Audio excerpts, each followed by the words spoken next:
As a musician, hopefully you have already been exposed to performance, whether it be as a soloist, in a group, or a large ensemble. Here's probably what it looked like.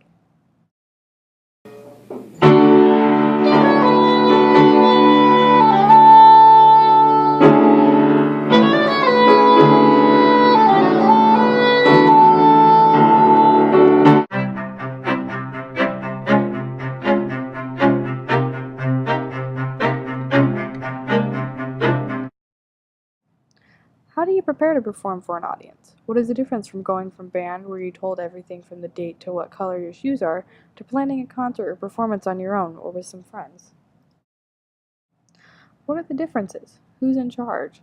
What is your role as a member of a band compared to a small ensemble member compared to a soloist? There are some things to keep in mind when deciding on your role as a musician in this particular scenario. Who do you have to communicate with? How? Is it professional, casual, or fun? Who to work with? How much individual practice time compared to actual rehearsal time? What attire to wear? How to connect musically and professionally between members of an ensemble or other students. You need to manage your time with everyone else as well as communicate with everyone involved. What exactly is this commitment calling you to do as a musician and a member of the ensemble? Now, how do you get to a final performance? Preparation for performing, or how to prepare properly for performance with a small ensemble or as a soloist.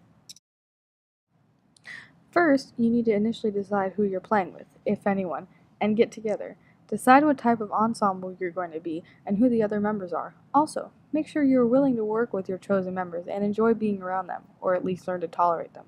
Don't let personal issues get in the way of your goal, which is to perform.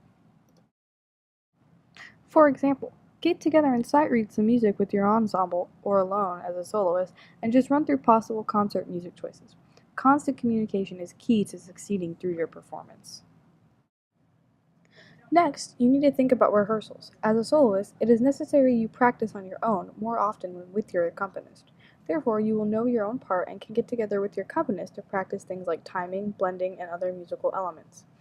When you meet with your accompanist, it is appropriate to be warmed up as well. Also, it is also productive to look up recordings on a computer to hear different variations on your solo and hear different styles. When it comes to your small ensemble rehearsal, run through your piece and work with the other members in your ensemble to be most productive. Tune with your ensemble at the beginning of the rehearsal, or maybe even warm up together, and begin your rehearsal and exchange of musical ideas. When running through your music with your accompanist, feel free to ask questions, restart when necessary to get to the correct feel and transitions. Just make sure communication is clear between performers. For example, this might happen.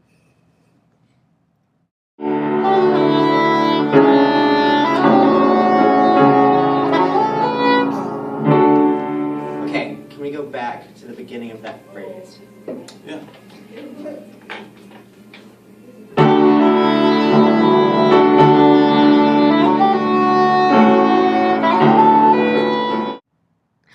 As opposed to band, you're not going to have one person in charge that sets one day and one time that everyone must attend. Therefore, planning is crucial when it comes to working with other students, performers, or with an accompanist. Make sure all details are discussed and finalized. For example, make sure the date, time, attire, and rehearsal schedules are all confirmed and agreed upon with everyone in the ensemble. Mostly when you're performing a solo, you take charge. Your accompanist is there to accompany you and play with you, however, the decisions are up to you. Therefore, if you ask someone to be your accompanist, a professional conversation would go like this. So it starts at 2:30, but I want to be there by 2. And it's in Hubbard Hall. Is that good? Yeah. You know where that's at? Yeah. Perfect. When working with a string quartet, for example, you should organize times to work with everyone's individual schedules. Also, if traveling with an ensemble to a new or different venue, it is always a good idea to discuss travel plans. One of the benefits about working with others is deciding together and pooling resources, like a car, to travel together and arrive at the same general time. Make sure everyone knows how to get there and preferably how they are getting there so that you know you can all meet together. I live by the brown line, so I guess I'll take the brown line. Are you driving? Yeah, I'm gonna drive. Can you give me a ride? Sure. Cool. Well, if you're driving, you should give me a ride too. What time should we be there? You know, just like Well, be there. The gig starts at 7, so maybe like 6 o'clock. 6:30. Prep a little bit. 6:30 the latest. Yeah. Yeah. Let's be professional about this, Jamie. Yeah, Jamie.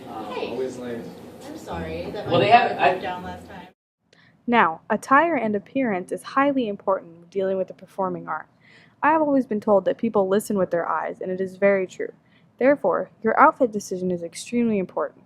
In band or another large ensemble, everyone has the standard attire and every detail is planned down to your shoelaces. However, as a soloist, it is completely up to you. It is typical to dress to impress when performing as a soloist. Make sure your accompanist knows your thoughts and if they can meet your requirements.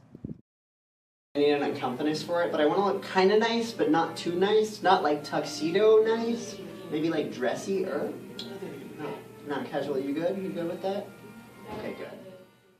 This is a typical outfit for a soloist. Nice pair of pants, dress shoes, and a nice shirt to look nice but not too nice, as our oboist put it. In a small ensemble, you must decide together what to wear. Here is an appropriate and necessary conversation to have with your group. Yeah, so what I guess we can wear what I'm wearing, black. Yeah, black's fine. Black on black? Yeah, black on black on black. You guys want to, I'm gonna wear white tie. White tie. so make sure you guys are warmed up, ready to go. Well, I mean, we had a really good rehearsal today. I think we'll be good. Okay. Now that you know how to prepare, you better start practicing. Make sure you know your part for when you rehearse. In band, you have one responsibility, and it is essentially to listen.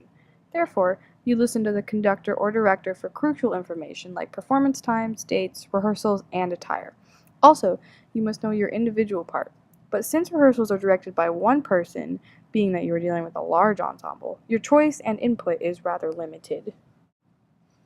Preparation in a smaller setting is much more individualized and independent. When you are a soloist, you have to be self-motivated and practice on your own. Most work will be individual, minus some run-throughs with your accompanist. Also, attire and other major decisions are determined by you and agreed upon with your accompanist. When you're preparing with a small ensemble, communication is key. Do not leave any member of the ensemble out. Having everyone's phone number is a good first step. After that, you need to plan logistics with them, such as attire, date, time, and other decisions. One of the most important things to remember is that everyone should agree and learn to be tolerable when working with other musicians. And that is essentially your need to know information on how to prepare for a performance when it comes to logistics and communication with a small ensemble or with an accompanist. Thank you for listening, and I wish you the best of luck on your upcoming performance.